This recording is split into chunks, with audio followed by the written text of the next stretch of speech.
Усім прывітанне, з вами по-ранейшаму Зміцер Лукашук. Працягваем абмяркоўваць падзеі ў Беларусі і за яе межамі, і працягнем мы абмеркаванне з нашай госцяй, эксперткай, тэалагіняй і эксперткай у галіне рэлігіі, палітыкі і правоў, абароны правоў Натальей Василевич. Добрый дзень, Наталья. Вітаю ўсіх. Ну, па-першае, рады вас бачыць у нас у эфіры. Была у нас пэўная пауза у наших сустрэчах з-за таких умоваў, якія былі непазбежныя, но але тым не менш мы нарэшце зноўку разам, і пачну я з такога, можа быць, жыццесцвярджальнага пытання, дзесьці нават троху, ну прынамсі мяне яно так усміхнула, калі я яго пабачыў. Я пра допіс Натальі у яе тэлеграм-канале «Наталья з двумя Л». У панядзелак, калі стала вядома, што Ціхановская паехала ў Кіеў, што яна ўжо прыехала ў Кіеў, Наталья напісала допіс пра тое, што ну вось Ціхановская ў Кіеве, а зараз і далей шла інструкцыя, як правільна крысціцца, да? Там прыкладаем 3 пальца к галаве, ну і далей і далей. Чаму у цябе гэтая навіна, гэты візіт Ціхановскай выклікалі такія жаданне перахрысціцца? Ну, ведаеце, звычайно кажуть, трымаем пальцы крыжыкам, так, ну, якби такая форма падтрымки і жадання того, каб все адбылося добра, все прайшло гладко, все прайшло максимально плённа, і я вырашыла трошки перайграць і прапанаваць пальцы іншым чынам скласці і якби перахрысціцца, попросіць Бога про тое, каб сапраўды гэты важны візіт, доўгачаканы візіт, які шмат гадоў, про які ішла гаворка, і які ўсё ніяк не адбываўся, ён усё ж таки цяпер адбываецца, і гэта, мне здаецца, вельмі важнае развіццё беларуска-украінскіх стасункаў паміж беларускім дэмакратычным рухам і Украінай. І мы ведаем, што з-за таго, што Беларусь інфраструктурна удзельнічала у вайне, ўжо і удзельнічае у вайне, дапамагае расійскай арміі і якби дапамагала і абстрэлам украінскай тэрыторыі. Вельмі вялікая ёсць праблема ў стасунках паміж нашымі народамі цяпер, і на мой погляд візіт Святланы Ціхановскай гэта у цэлым прызнанне з боку украінскай дзяржавы того, што беларускі дэмакратычны рух усё ж таки сябры, гэта партнёры, гэта важныя, скажем, такі контрпарт у гэтых стасунках, не рэжым Лукашэнкі, а мы павінны арыентавацца на лідараў дэмакратычнага руху. І для мяне асабіста гэта вельмі важны візіт. Я думаю, што магчыма Святлане Ціхановскай, ейнай камандзе і вось усім, хто паехаў, аб'яднанаму пераходнаму кабінету, у іх атрымаецца якби вось такое стэрэатыпнае негатыўнае стаўленне да беларусаў, якое натуральным чынам існуе ў украінскім грамадстве, все ж таки трохі пераламіць, ну магчыма не цалкам, але прынамсі нейкім чынам вось так ну палепшыць хоть трошки і імідж беларускага народа, і імідж беларускіх дэмакратычных сілаў, таму што ну, гэта не сакрэт, і гэта важна тое, што беларусы, беларускі народ, беларуская наше супрацьстаянне, супраціў наш, ён падтрымлівае украінцаў у іх барацьбе супраць акупацыі расійскай, супраць агрэсіі, і мы як бы бачым украінскую перамогу таксама як сваю перамогу, перамогу усяго дэмакратычнага грамадства, нейкай формы існавання вось такога, ну, больш, скажем, арыентаванага на ахову правоў чалавека, на дэмакратыю, на не тую форму аўтарытарызму, таталітарызму, якую прапануюць сучасныя рэжымы Пуціна і Лукашэнкі. Вось. Таму я думаю, што гэта вельмі важна, гэта сімвалічна, і я спадзяюся, все пройдзе ну, на лепшым узроўні, і гэты візіт прынясе свой плён. Ну тым не менш, ну завяршаючы нашу такой жартаўлівы пачатак, ты ўсё ж таки написала трымаем пальцы шчыпоткай да лба, да пупка, да правага плеча, да левага плеча.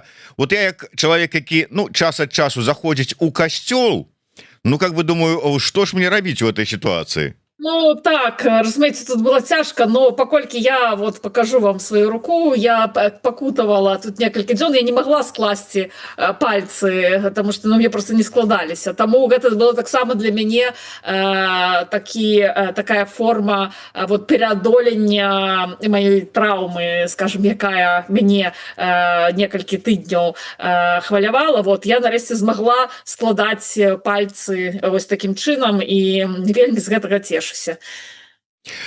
Наталья, яшчэ один момант. Усё ж таки першы візіт і ён такі ну как бы мусіць быць, мне падаецца, не толькі насіць палітычна-сімвалічны характар, што ён і мае по вялікаму-то рахунку, але для таго, каб дасягнуць шырэйшага выніку вось па ўсім тых аспектах праблемаў і непаразуменняў, якія на сёння існуюць паміж польскімі, украінскім і беларускім грамадствамі, мне падаецца, варта можа было бы узяць з сабой, ну да прыкладу, тэалагіню Васілевіч, ну альбо святара там Роя, ну да прыкладу, ну то бок прадстаўнікоў можа быць каго-нибудь вось з гэтага з рэлігійнага, ну выбачай, калі я неправільна кажу, боку, каб яны таксама дзесьці контакты налажвалі. То бок там ёсць, судзячы па здымку, напрыклад, прадстаўнік літаратурнай часткі беларускага грамадства Саша Філіпенко, а чаму там не быць святару?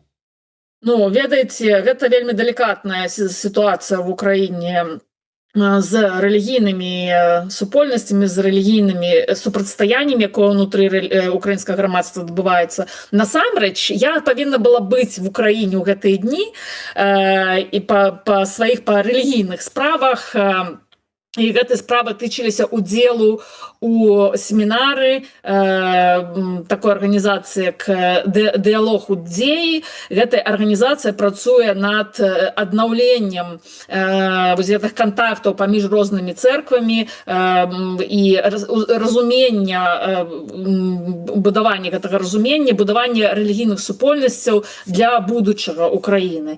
Для таго, каб гэты міжрэлігійныя стасункі складаныя, якія ускладняюцца палітычнай сітуацыі, каб яны не разбуралі тканку украінскага грамадства, таму што сёння гэта адна з вялікіх праблемаў вось існавання такога, ну вот паміж, асабліва калі гаворка ідзе паміж украінскай праваслаўнай царквой, якая раней належала да маскоўскага патрыархату, і праваслаўнай царквой Украіны і іншымі рэлігійнымі арганізацыямі, якія лічаць, што вось гэтая прыналежнасць да маскоўскага патрыархату, яна і прывяла шмат у чым да вайны, да падтрымкі нейкіх наратываў, якія зрабілі гэтую вайну магчымай.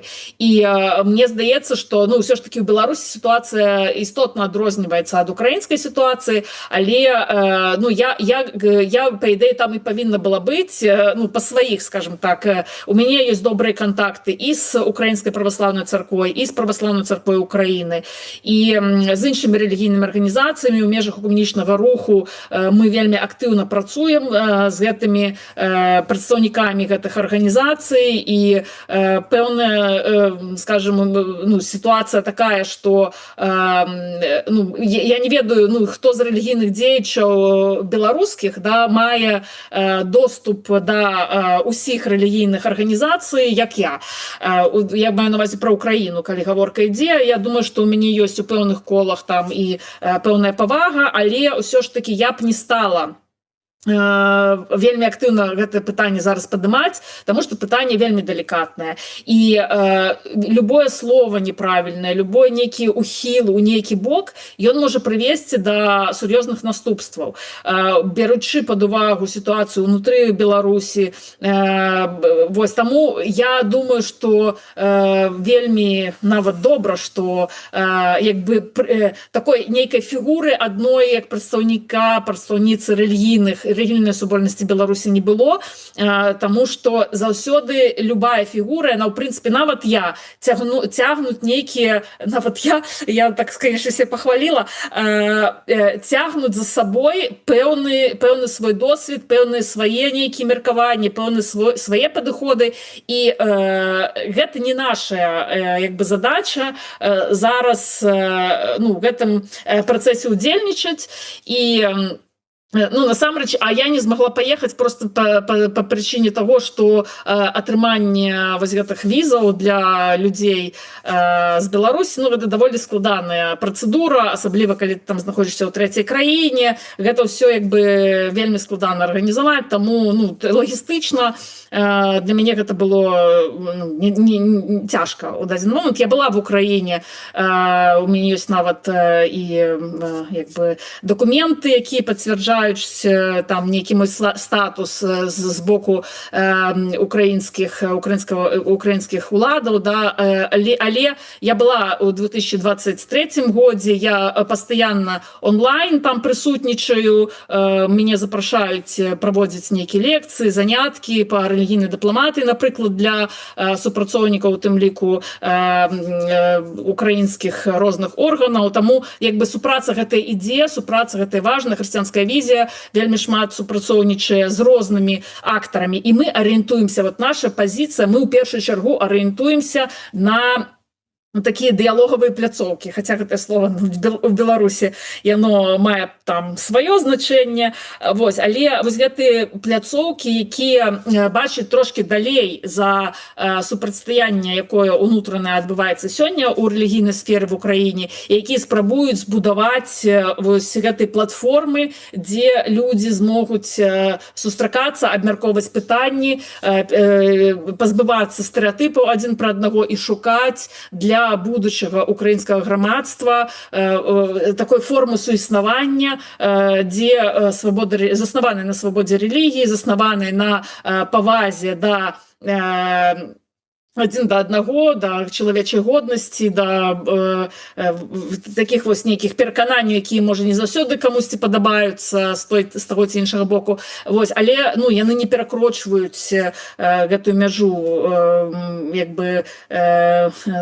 якая вызначаецца свабодай рэлігіі, і таму, на мой погляд, гэта, на сённяшні момант гэты працэс у Украіне ідзе, вельмі цешыць, што гэты працэс ідзе, але зноў-такі таксама скажу, что гэта не задача палітыкаў, не задача офіса Святланы Ціхановскай, не задача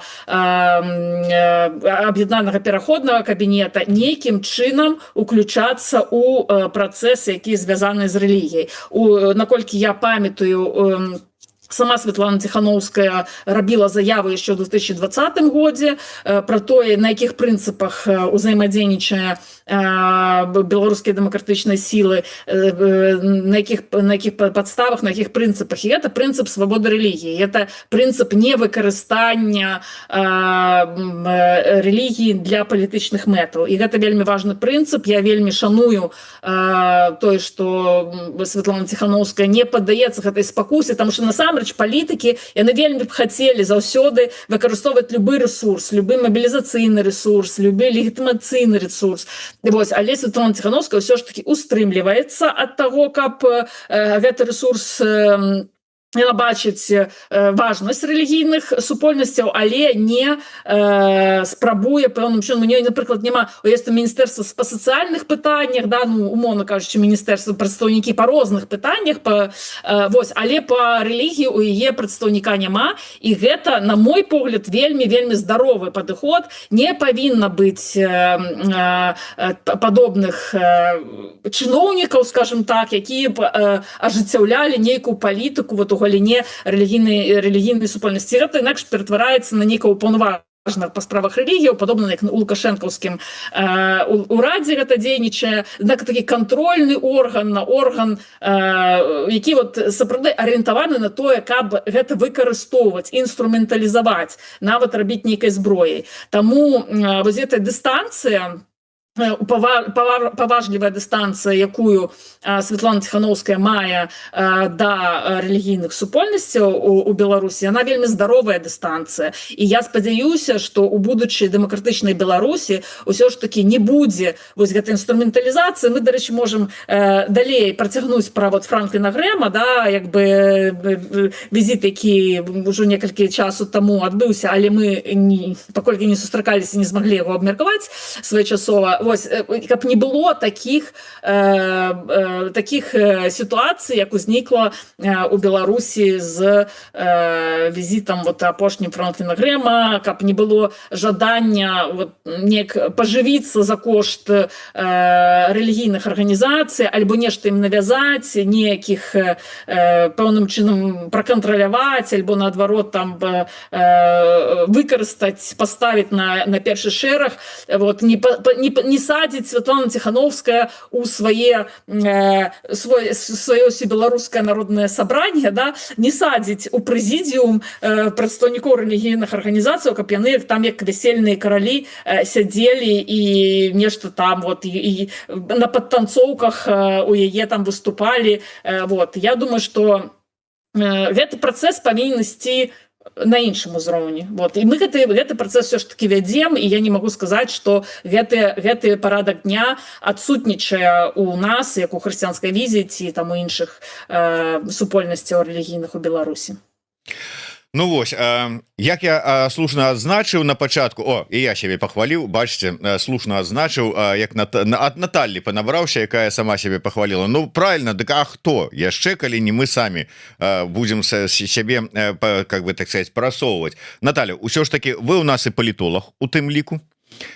Скажите, на ваш погляд, с аднаго боку заявы Зеленскага пра пагрозу з боку Беларусі, якія узмацняюцца, лукашэнкаўскі рэжым, это все зразумела, там пры как бы не падтрымкі, а з падачы пуцінскага рэжыма нейкія пагрозы стварае. З другого боку Ціхановская і мы з вами у тым ліку пастаянна спрабуем давесці, што лукашэнкаўскі рэжым і беларусы гэта розныя рэчы. Але калі с аднаго боку, ну вот словы про мы за ўсё хорошее, за мир и падтрымліваем украінцаў, з другого боку пагроза, што прыляцець ракета адтуль з беларускай тэрыторыі.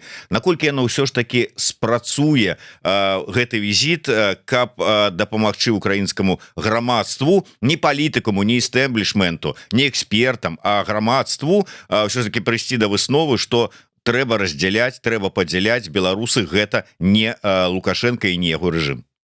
Ну, я не думаю, што адзін візіт можа дапамагчы неяк у гэтым. Гэта павінна быць сістэматычная штодзённая праца, таму што ўсё ж такі праца з грамадствам, гэта ты не можаш проста з'явіцца як гэты чараўнік на блакітным верталёце, да, і раптам змяніць усё. Безумоўна, такія таленты ў некаторых людзей ёсць, і, магчыма, я не ведаю, Святлана Ціхановская праяўляе часам такія цікавыя нейкія часткі сваёй ідэнтычнасці, вот умее знайсці падыход да людзей, умее неяк вот каб адгукнулася штосьці ўнутры чалавека, але я думаю, што ўсё ж таки гэта недастаткова. Гэта штодзённая праца, штодзённая падтрымка Украіны, яна мяняе і як бы утрымлівае пэўныя уяўленні украінцаў пра беларусаў. Мяне таксама вельмі непакоіць інфармацыя про тое, што магчыма будзе нейкі напад з боку Беларусі, і мы ведаем, мяне больш за ўсё ведаеце, там не заява нават Уладзіміра Зеленскага напалохалі, скажем, альбо стварылі такое нейкае чаканне трывожнае, але тэлефанаванне прэзідэнта Францыі Макрона Александру Лукашенко.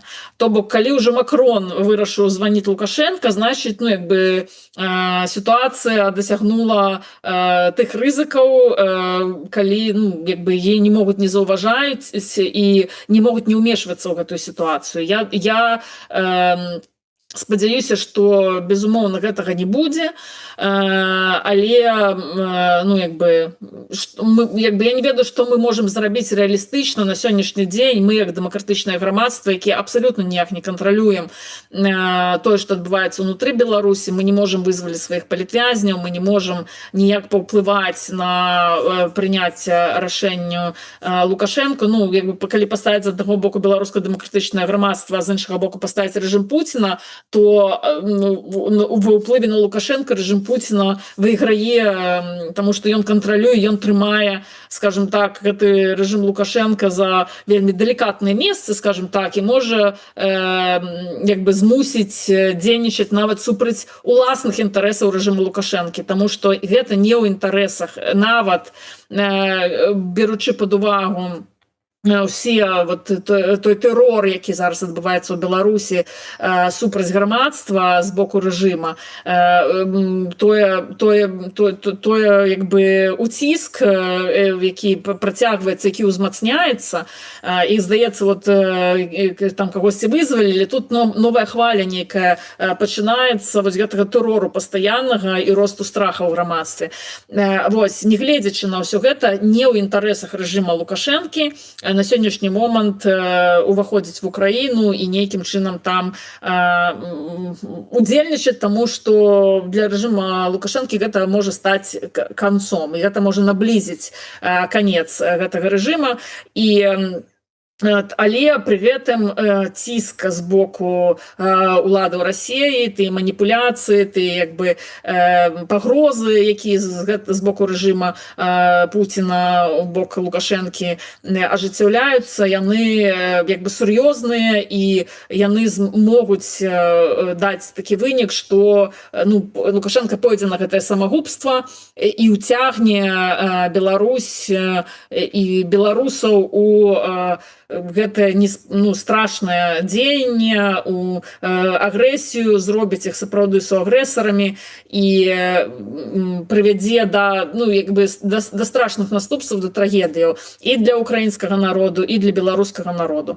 Таму мы будзем спадзявацца, калі мы хочам перахрысціцца, правязіць Святлану Ціхановскую Кіев, я думаю, што мы павінны перахрысціцца і за тое, каб ўсё ж такі эскалацыі новай не адбылося, каб неяк атрымалася супрацьстаяць гэтым імкненням рэжыма Пуціна ўцягнуць Беларусь у гэтую вайну, якую ён прайграе, якую не можа выйграць, якая зацягваецца, якая зараз нічога добрага, это уже істэрычныя абстрэлы, артылерыйскія абстрэлы адбываюцца, і я думаю, што шукае Пуцін, як што з гэтай вайной далей рабіць, таму што вайсковым чынам ён таксама не перамагае ў ёй, палітычным чынам не перамагае, дыпламатычным чынам не перамагае. І гэта адкрывае новыя такія крызісы, але таксама і новыя магчымасці, мне здаецца, таксама адкрывае. Усё, ведаеце, калі ёсць гэтая рызыка, калі ситуация со стабільнай пачынае ісці ў нейкую эскалацыю, то там можа і штосьці добрае з гэтага выйсці, і штосьці вельмі дрэннае з гэтага выйсці. То бок гэты чорны лебедь чарговы нейкі прылятае, які гэту сістэму трошки са стабільнасці прыводзіць у хаос, і ніхто не хацеў бы жыць у часы гэтых крызісаў і таких складаных геапалітычных, палітычных момантаў, але у нас няма выбару. Вельмі часта это ад нас, як просто людзей, мало што залежыць. Наталя, давай трошку на іншую тэму. Шмат размоваў, чаканняў пра тое, што як там з Лукашэнкам дамовяцца пра вызваленне палітвязняў, і тое, што людзі выходзілі на волю, гэта выдатна. І правда зараз працэсы неяк так спыніліся, застапарыліся і гэтак далей, але ніяк не перашкаджала гэта працягвацца рэпрэсіям, адбываліся новыя затрыманні, і вось нават цяпер, калі браць падзеі апошніх дзёнаў, калі браць нават вось гэтую вузкую дастаткова, хаця не скажу, што вузкая, тому что вернікі это абсалютна людзі у розных і палітычных і апалітычных розных плынях беларускага грамадства прысутнічаюць. Дык вось можна нават не казаць пра тое, што там заведзеная крымінальная справа на Паўла Севярынца. Зразумела, будуць такіх актыўных людзей, палітычна актыўных, грамадска актыўных спрабаваць нейкім чынам пакараць. Можна нават не казаць пра ператрусы, якія адбываюцца у сваякоў, тых, хто з'ехаў за мяжу там рандомна, ці тых, хто там где-то адзначыўся на святкаванні дня волі. Гэта таксама. Але вось, да прыкладу, чарговая сітуацыя з выгнаннем з Беларусі 5 каталіцкіх святароў і 1 монаха. Ім забаранілі служыць і адмовілі ў працягу дазволу на далейшае служэнне ў Беларусі. Ну, то бок, гэта, ну, как бы звычайная з'ява, яна і без рэпрэсій адбывалася. Камусьці там дазвалялі, камусьці там адкрывалі дазвол, давалі дазвол. Ці тут нешта іншае? Это другое, как любіць казаць лукашэнкаўская прапаганда. Ну, на сённяшні момант мы бачым, што гэта адбылося адразу ў некалькіх дыяцэзіях рымска-каталіцкай царквы, калі шэрагу святароў, прычым святароў, якія мелі доўгі такі стаж жыцця і служэння ў Беларусі, якіх любілі на іх прыходах, якія былі такімі важнымі актыўнымі святарамі, ім не дазвалялі, не працягвалі дазвол на ажыццяўленне служэння ў Беларусі. Яны вымушаныя выязджаць з краіны, вяртацца, ну як нават вяртацца, ведаеце, калі там чалавек 25 гадоў служыць у Беларусі, яго ўсё жыццё ў Беларусі, ён як бы краіна свайго паходжання для яго ўжо не такая блізкая. Вот радзімай, ну, радзімай, можа, яна з'яўляецца, але не сваёй краінай, таму што гэтымі у іншых кантэксце чалавек жыў і хацеў бы працягваць жыць, таму што гэта ягонае жыццё ўжо стала, Беларусь стала для іх і жыццём. І вось гэтае выгнанне, гэта проста дэманстрацыя з боку рэжыма таго, што вы ад нас залежыце. Без нас, без наших дазволаў вы нічога, вся ваша рэлігійнае жыццё спыніцца. І калі вы хочаце, каб жыццё гэта не спынялася, вы павінны яшчэ нам паказаць сваю лаяльнасць. Магчыма, што на сённяшні момант вашай лаяльнасці не хапае, каб закрыць вось гэты дэфіцыт, які рэжым у дачыненні да рэлігійных арганізацыяў мае. І проста вось гэта дэманстрацыя кантролю, каб не забывалі. А нават калі вы будзеце праяўляць лаяльнасць, гэта вас таксама не выратуе. Гэта сімвалічнае ў пэўным сэнсе дзеянне, гэта дзеянне мы вырашаем ваш лёс у нашых руках. І гэта не толькі звернута да святароў замежных, але гэта звернута да беларускіх святароў, што вы як бы паспрабуйце толькі не крыпнуцца, вы павінны заўсёды знаходзіцца ў стане трывогі. Вы павінны заўсёды быць неўпэўнены ў заўтрашнім дні. Вы павінны заўсёды баяцца візіту з боку ўладаў. Ваше жыццё павінна быць у страху. І таму я думаю, што гэта вот адна з такіх формаў дэманстрацыі да людзей, якія ніякім чынам не ўдзельнічалі, ніякіх палітычных мерапрыемствах там не выказваліся, потому что калі б яны выказваліся у палітычным рэчышчы альбо там падтрымалі пратэсты, яны б не у Польшу вярталіся, яны б заехалі на Акрэсціна ці там у Віцебскае СІЗА ці яшчэ куды-небудзь заехалі, куды святары заязджалі за нейкія пасты у сваіх там фейсбуках, інстаграмах, за словы ў сваіх казаннях і за словы ў сваіх малітвах. Вось, то бок, калі яны не заехалі на Акрэсціна, то гэта значыць, што яны в прынцыпе ніяк не праяўлялі ніякай нелаяльнасці, ніякім чынам сябе вот у гэтай палітычнай сферы не праяўлялі. Гэта чыстая дэманстрацыя улады як такой. Просто мы хочам, ці не хочам, і мы будзем вырашаць ваш лёс, мы будзем вырашаць, як вам далей жыць, і это той стан, у які хоча у рэжым зараз пагрузіць усё беларускае грамадства. Усё грамадства, каб все баяліся, каб все не думалі, што калі я штосьці буду рабіць не так, то гэта гарант, альбо так, то гэта гарантыя таго, што да мяне не прыйдуць. Не, прыйдуць да кожнага. Яны шмат пра гэта заяўлялі, таму што няма у рэжыма, няма даверу ні да воднага чалавека ў беларускім грамадстве. Нават да сваіх, нават да сваіх чыноўнікаў няма даверу. Кожны падазраецца ў тым, што ён там дзесьці ўнутры мае нешта, як там кажуць, ведаеце, як у тым анекдоце, чувака закідваюць у амапаўскі бусік, а ён кажа: я же галасаваў за Лукашенка. Яму кажуць: неправда, за яго ніхто не галасаваў. Гэта працягваецца. Здаецца, 2020 год быў 6 гадоў таму. Мы якраз у траўні пачыналіся гэта ўсе падзеі, грамадства абуджалася, але гэтая траўма засталася, і ніяк нічога з ёй не зробіш. Ты прыйдзеш да Лукашэнкі на паклон, ты там штосьці, да цябе ўсё роўна прыйдуць. Ты сябе ніяк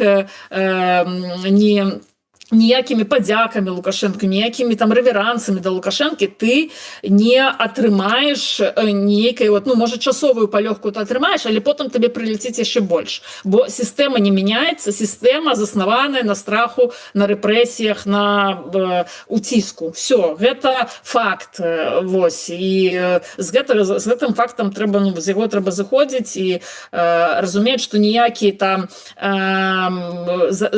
захвальванні Лукашэнкі, ён толькі ад гэтага кайфуе. Наталья, захваливанне можа быць, паклон можа быць, а калі памаліцца за яго, ды прычым памаліцца ўсёй чыжоўка-арэнай? Гэта таксама, дарэчы, пра гэтую малітву, пра наш фестываль надзеі, ведаеце, як часта параўноўваць рэжым Лукашенка, как псіхалагічна, каб было больш зразумела, параўноўваюць з такім аб'юзерам у сям'і, который там усіх пужае, там людзі, сямейнікі, жонка, дзеці, яны баяцца, любімую не аддаюць. Ён прыходзіць дадому і ніколі не ведаеш, за што і калі табе прыляціць. І гэта стварае гэту атмасферу страху і атмасферу неўпэўненасці і пастаяннага напружання. І, в прынцыпе, тое, што калі часам прыходзіць гэты аб'юзер і там прынёс марожанае дзецям, жанчыне кветкі, то здаецца, такая палёгка, то есть людзі ўздыхаюць, людзям хочацца далей жыць, ім далі на нейкі момант гэтую палёгку, нейкую вкалолі нейкія іншыя гармоны, не адреналіна, а там, не ведаю, дафаміна, альбо там аксітацына. І чалавек, ён набіраецца гэтых добрых уражанняў, уздыхае з палёгкай, і далей працягваецца гэтае кола рэпрэсіяў, кола гвалту, оно працягваецца, і любы аб'юзер заўсёды дае цукерачку. Ён заўсёды трымае сваю ахвяру на гэтым допінгу, скажем так. Пабіў, зрабіў падарунак і гэтак далей.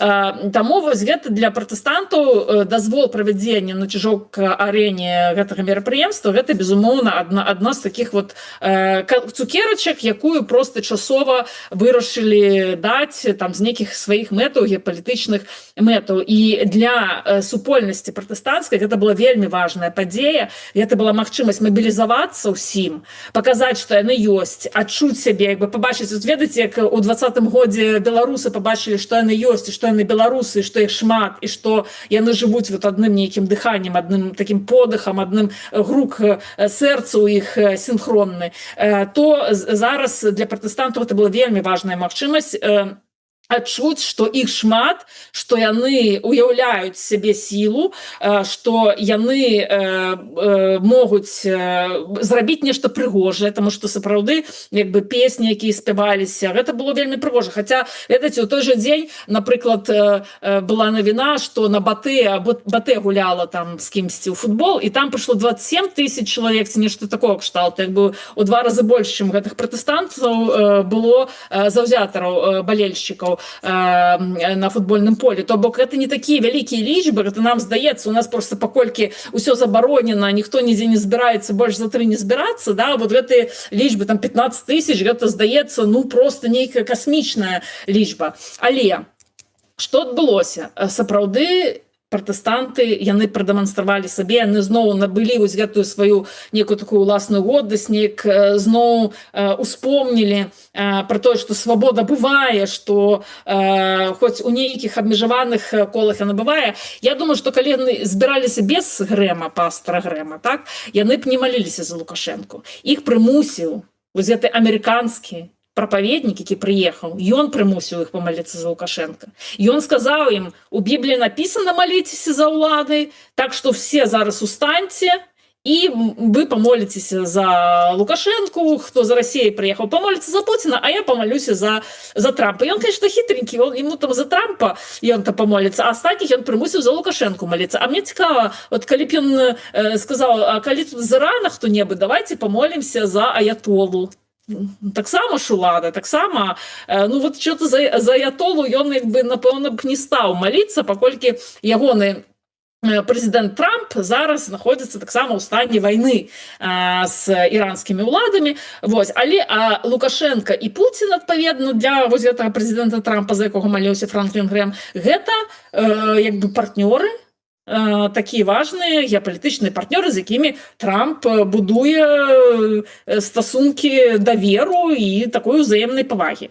Вось. І мне здаецца, што з боку прапаведніка гэта было не вельмі прыгожа. Это як бы ён прымусіў беларускіх пратэстантаў як бы рабіць тое, што яны як бы не вельмі хацелі рабіць. Я потым бачыла вельмі шмат розных каментароў, да, і нашы пратэстанты, якія ў замежжы знаходзяцца, якія каментавалі, яны спрабавалі пераінтэрпрэтаваць гэта, яны паказвалі, што можна было устаць і памаліцца як бы сваімі словамі, памаліцца за навяртанне Лукашэнкі, там за пакаянне Лукашэнкі, што людзі, в прынцыпе, ніхто ж не слухаў, за што яны моляцца, але сам факт, што сімвалічна ён сказаў, устаньце, памаліцеся за Лукашэнку, я лічу, што гэта был гвалт з ягонага боку, з беларускага гвалт, які ён ажыццявіў вось у дачыненні да беларускай пратэстанцкай супольнасці, і ну, які яму даравалі, але я б, ведаеце, ну, для мяне гэта было вельмі непрыемна, і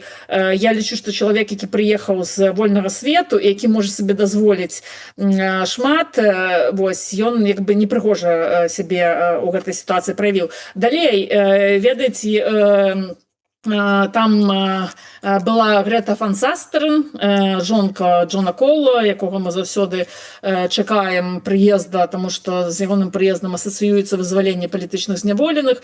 Вот, і яна ў Твіттары вельмі так шмат пісала добрага пра то, як у Беларусі ўсё адбылося, і мне ўразіла, она напісала: вось як добра, якое мерапрыемства мы правялі, дзякуючы дазволу Лукашэнкі на гэтае мерапрыемства. І мне, я думаю, вы, амерыканскія грамадзяне, ну у вас што, прэзідэнт Трамп прынимае рашэнне пра тое, каб прыехаў нейкі прапаведнік і дзесьці правёў нейкае мерапрыемства ў Злучаных Штатах Амерыкі. Ну, свабода рэлігіі. Мы захацелі, сабраліся, арендавалі чужоўка-арэну, і нам вышэйшае палітычнае кіраўніцтва не павінна прымаць. Это ўвогуле не ў ягонай сферы адказнасці.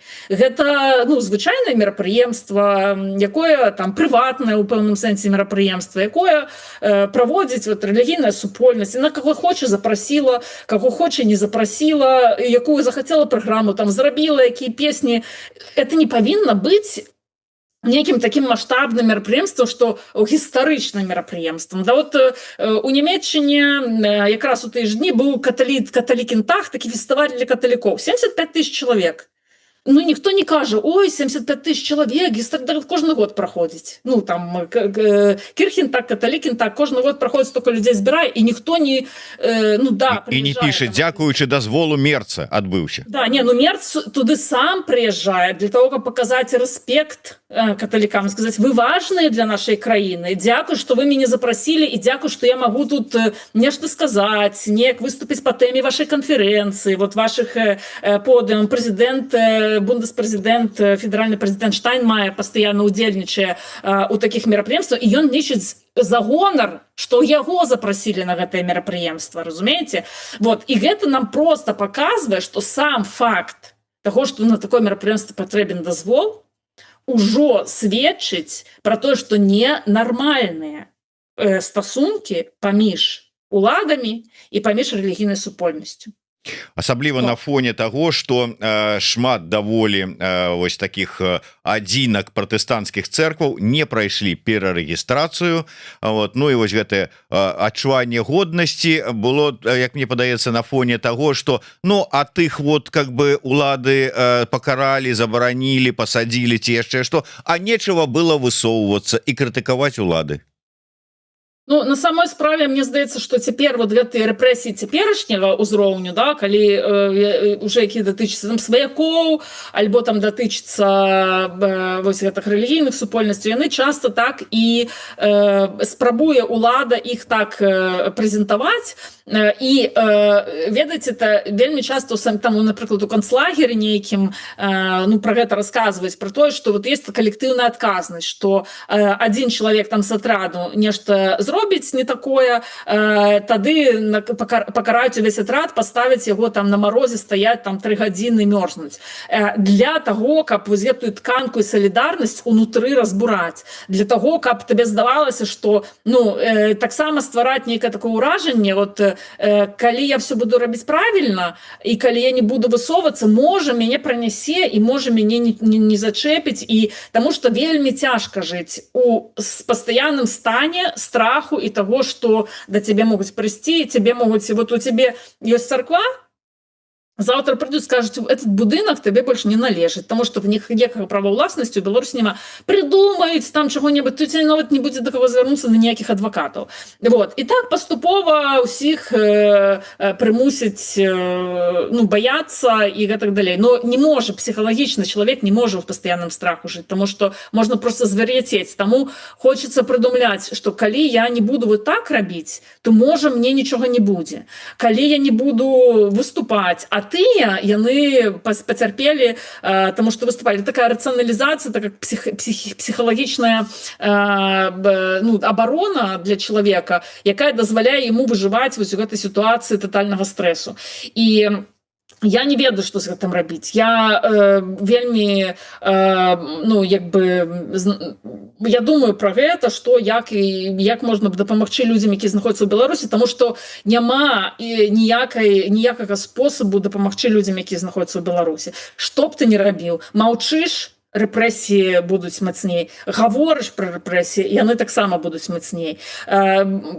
Спрабуеш там, не ведаю, нейкі такі шлях гаварыць нейкім там чынам, і ўсё роўна гэта ніяк не ўплывае. То бок зараз улады хочуць перакласці адказнасць з сябе, якія ажыццяўляюць гэтыя рэпрэсіі несправядліва, незаконна, парушаючы ўсе правы, нормы, канстытуцыю, чалавечую логіку, чалавечую годнасць, просто дэгуманізуючы ўсё беларускае грамадства, яны спрабуюць яшчэ і адказнасць за рэпрэсіі перакладаць на саміх людзей. Вот это victim blaming, то, што называецца, да? Вот вы самі вінаваты, не трэба было лезці. А калі не лезці, ну, вынік будзе той же самы. Да цябе прыйдуць, ну, можа, пазней, з іншымі абвінавачваннямі. Просто разбураецца вось гэтая тканка унутры грамадства паміж эміграцыяй і тымі знаходзяцца ўнутры Беларусі. Гэта задача уладу, гэта такая палітычная тэхналогія. Дзякуй вялікі. Ну што ж, сапраўды, ну, не змагацца з Лукашэнкам, а змагацца за народ часам как бы гучыць добра, але не працуе, таму што яно ўсё узаемазвязана. Дзякуй вялікі, Наталья. Я думаю, што вось гэтую тэму у тым ліку без прывязкі да асобаў мы можам таксама абмеркаваць неяк падчас нашых наступных сустрэчаў. А на сёння мы развітваемся. Я нагадаю, што з намі у рэгулярным эфіры была экспертка ў галіне рэлігіі, палітыкі і абароны правоў, тэалагіня Наталья Василевич. Подписывайтесь на телеграм-каналы «Христианская визия не войне» и «Наталья» с 2 «Л». Ну и не забывайте подписываться на YouTube-канал Еврорадио. До встречи. Живе Беларусь. Живе.